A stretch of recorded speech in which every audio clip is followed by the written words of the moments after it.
Dan untuk contoh yang kedua, yang tadi kita beri new window, jika kita klik, ini akan membuka tab baru. Nah, ini akan membuka di tab baru. Jadi perbedaannya hanya itu antara current window dan new window. Rekan-rekan semua bisa memilih sesuai kebutuhan. Nah,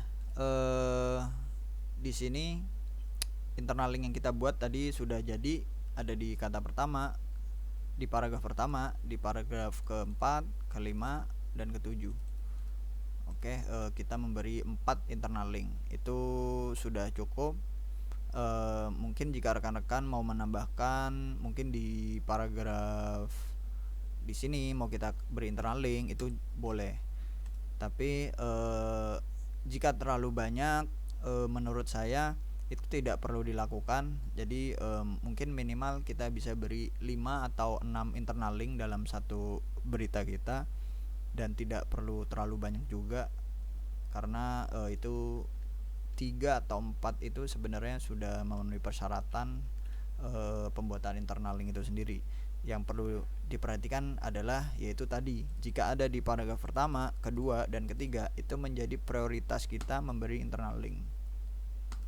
Oke, mungkin satu lagi tambahannya, internal link yang kita tautkan yaitu berupa teks. Jadi maksudnya apa? Misal di sini BLBI, ketika kita klik, ini kan mengarah ke tag BLBI. Jadi isinya adalah kumpulan berita BLBI. Nah, itu adalah internal linknya, tujuan internal linknya, URL yang kita beri di pembuatan internal link tadi. Dan mungkin misal kita sedang ada di berita vaksin atau berita COVID.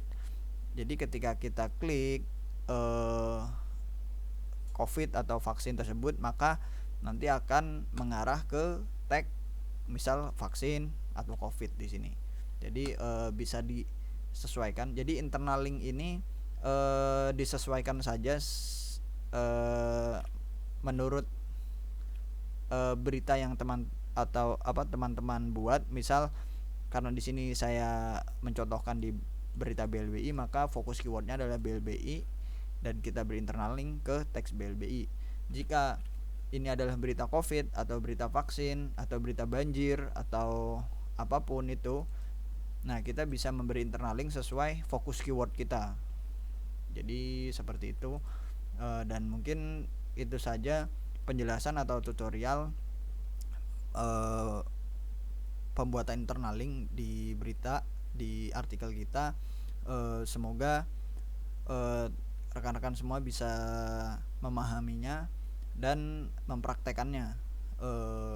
Kami harap setelah rekan-rekan mempraktekannya, SEO website Koran Jakarta ini akan semakin baik ke depannya. Oke, jika ada pertanyaan atau kurang jelas, mungkin rekan-rekan bisa langsung datang ke Departemen IT untuk lebih lanjutnya. Oke, sekian dari saya. Terima kasih.